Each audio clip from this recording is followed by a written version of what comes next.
Hey folks, this is Vince with Dad's Gaming Addiction, and today we're going to quickly review The Infected. This is a game that you can find on Steam's Early Access program for about 14 bucks.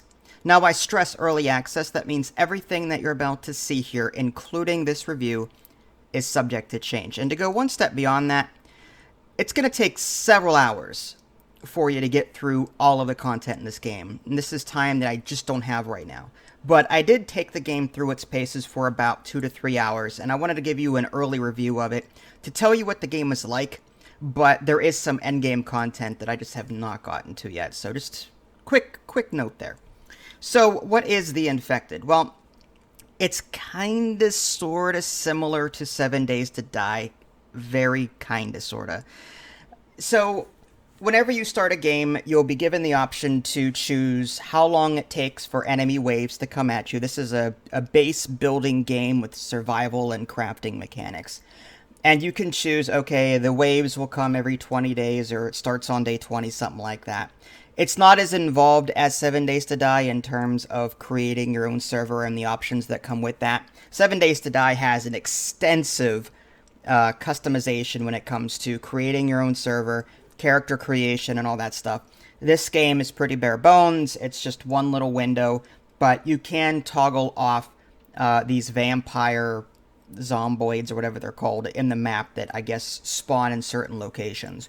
But you're still going to have to contend with these waves that come at you every so often. And in the meantime, you're dropped into this world, and I believe the map is static. I'm pretty sure it's the same for everybody. And you're going to be looking around, and there is a tutorial that pops up. And I gotta say, it's not the best tutorial.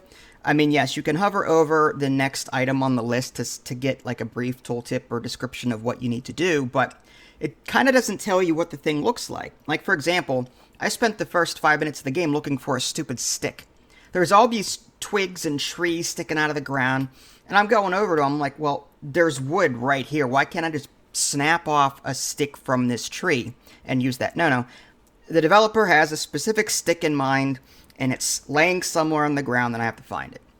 So I'm sitting there looking for these rocks that I can pick up among rocks that I cannot pick up, and I'm looking for sticks on the ground, and that was frustrating, trying to figure out, okay, what do they look like? Okay, now that I know what they look like, this is what I gotta look for.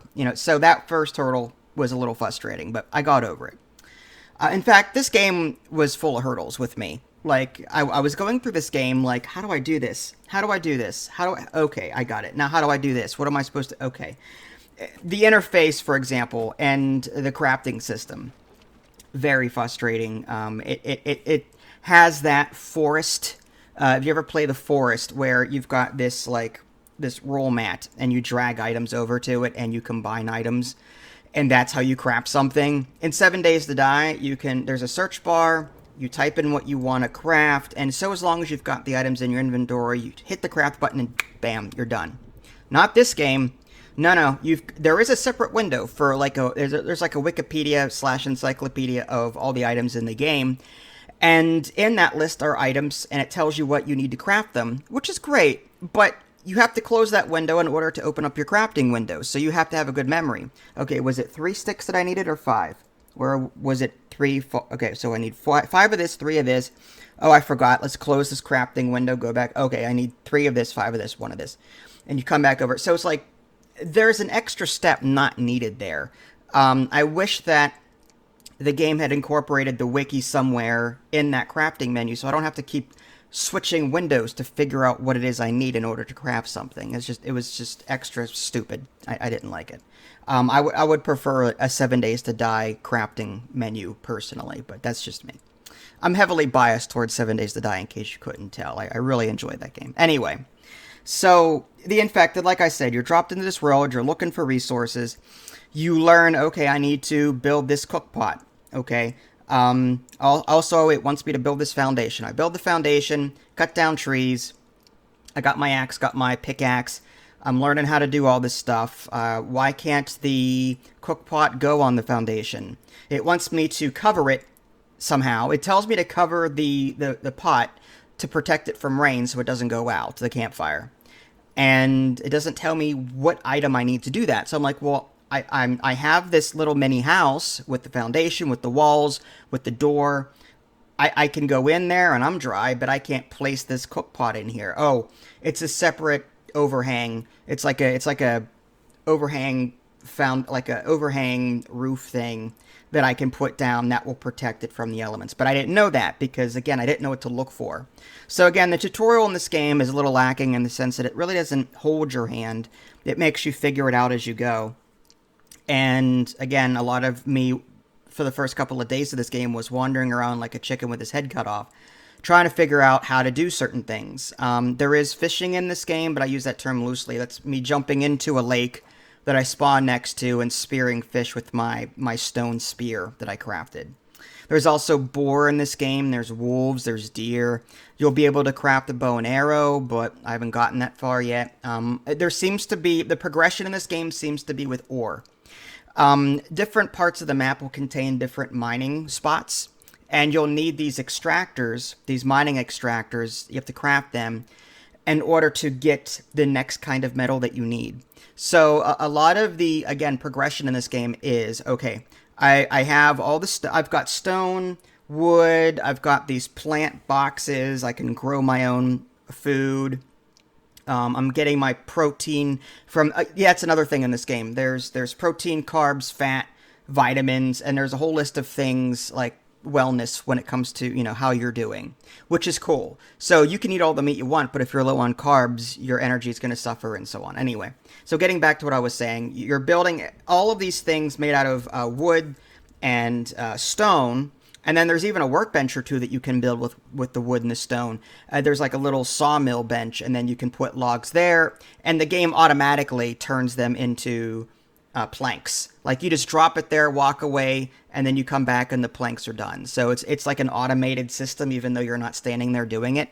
It doesn't. It's weird. I'm fine with it personally. I would hate to have to stand there and do it myself. It was very convenient, but still, like it wasn't very realistic. I'm like, oh, so what am I supposed to do now? Hit E to interact. There's a log here. Do I just hit E? Oh, it's done. Okay, maybe that button worked. Nope. Put another log in. Walk away from it. Oh, it just does it automatically. Okay, fine. So again, these are things that you learn as you're playing this game, and some of it's like a head scratcher. But anyway, like I was saying. You're crafting these tables, you're crafting everything that you can with the resources that you have. And then you're like, oh, copper. So now you build this forge and you put wood into the forge, or like firewood into the forge. You can put the copper ore there and it'll turn into an ingot. Then you have to find iron. The next hurdle in this game is like iron. And that's where I'm at right now. I'm trying to get iron. Iron, I have not found it yet. From my understanding, it's dropped from those waves of zombies that I was talking to you about, and I have not had a wave of zombie hit me yet. I inflated that number to a high number so that I could learn the game before they started attacking me. So I've not seen iron yet. I've gotten a couple of things of copper, working on that. I got some storage chests that I'm putting animal skins into that I've killed and the like, but I have not gotten to copper or to iron yet. And iron is like the next big stepping stone when it comes to crafting things. There are storage bins for almost everything in this game. Like there's a storage bin for rocks, for logs, for planks, for sticks, which is cool. So again, this game reminds me of the forest in the way that it does its crafting, that it does its storage. You chop down a tree, you can carry 3 logs at a time, kind of similar to the forest. And yeah, it's got this base defense mechanic where these enemies are coming at you. Now, I have not encountered the enemies yet. Like I said, I inflated that number so that I could learn the game more. And I believe you can even turn off certain things to make the game a little bit easier too, which is nice. But from a first impression / like early review standpoint, this game isn't bad. What frustrated me again the most was the interface, interacting with things like I'm looking at this campfire. There are circles on the campfire, and I'm like, okay, what am I supposed to do? I need water. How do I get this water from this lake over here over to this campfire? So I'm going over to the lake. I'm hitting E to try and pick up the water with my canteen that I've got. It doesn't work. The canteen stays in my inventory. I'm like, okay, so now what do I do? Oh, I have to open up my menu when I'm staring at the water and then drag the canteen over to the the water button that's in the middle of the screen, and then it collects the water that way. So there's not a hot button on my keyboard for it. I have to drag the canteen over to that collect water button. And then I bring that water back over to my campfire. Then I drag the canteen with the dirty water onto the campfire. There's a specific button for just the pot. And then you dump it there. And now it says 60 out of 200 dirty water. And like, okay, so now I gotta light this thing. I'm dropping firewood onto this other circle. There's spots on the stones for like meat. So again, my biggest complaint with this game is the tutorial and the lack of hand-holding. It's going to take you some time to get familiar with how the game expects you to do things. But other than that, like, I'm actually enjoying it. I enjoyed the forest up to a certain point, but I didn't like the fact... It was too hard for me. I kept getting destroyed by the Aborigines or whatever they were, running around, the naked people trying to murder me. I didn't have any leeway there. 7 Days to Die is nice because I can customize the server any way I want to make the game as harder or as easy as I want. At least with this game, I can up the day count so that the zombies don't come up right away, those waves. But there's also a season in this game. There's winter, and you have to prepare for that. I've not gotten there yet, nor am I even ready for that. So there's more to this game than what I'm able to tell you now. But again, from a first impression / early review standpoint, it's pretty good. But expect to spend an afternoon or an evening learning the nuances of the game, I guess is the best way to put it. But yeah, I do recommend it. This will keep you busy for quite a while.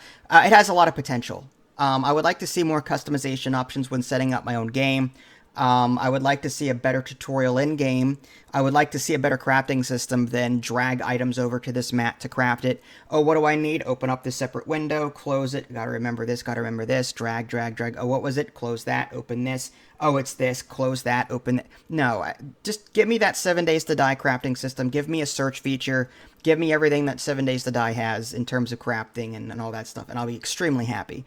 But, yeah, as it stands, it borrows some elements from the forest that I just simply don't like. But that being said, you know, it's a fairly decent crafting / survival game, and I recommend at least checking it out. If you guys haven't already subscribed to me on Twitch and YouTube, that way you can stay up to date with any new content I happen to publish. This is Vince, thanks for watching, and I'll catch you next time.